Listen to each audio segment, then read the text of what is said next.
নমস্কার বন্ধুরা, বর্তমানে ক্রিকেট বিশ্বের জনপ্রিয় খেলাগুলির মধ্যে একটি। কিন্তু আপনারা কি জানেন সর্বপ্রথম কিভাবে এই ক্রিকেট খেলা শুরু হয়েছিল? চলুন জেনে নিই। সবথেকে পপুলার থিওরি অনুযায়ী 1500 শতকের আগে ইংল্যান্ডের ছোট বাচ্চাদের মধ্যে এই খেলার প্রচলন শুরু হয়, কিন্তু তখন কোনো রকম উইকেটের ব্যবহার হতো না।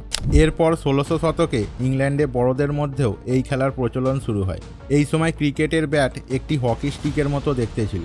বোলিংয়ের নিয়ম ছিল নিচু হাতে, আর উইকেট হিসাবে মাত্র 2টি স্ট্যাম্প ও একটি বেল ব্যবহার করা হতো। 1650 সালে এই খেলা গোটা ইংল্যান্ডে ছড়িয়ে পড়ে।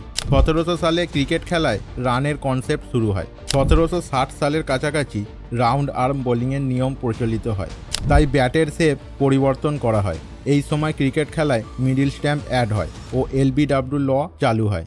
1787 সালে প্রথম ম্যালিবোর্ন ক্রিকেট ক্লাবের প্রতিষ্ঠা করা হয়।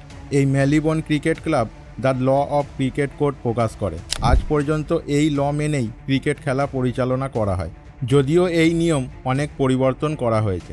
18 ও 19 শতকে ব্রিটিশরা বিভিন্ন দেশে কলোনি স্থাপন করার কারণে ক্রিকেট খেলাও বিশ্বের অনেক দেশে ছড়িয়ে পড়ে। এরপর গোটা বিশ্বে ক্রিকেট সঠিকভাবে পরিচালনা করার জন্য 1909 সালে প্রতিষ্ঠা করা হয় আইসিসি বা ইন্টারন্যাশনাল ক্রিকেট কাউন্সিল।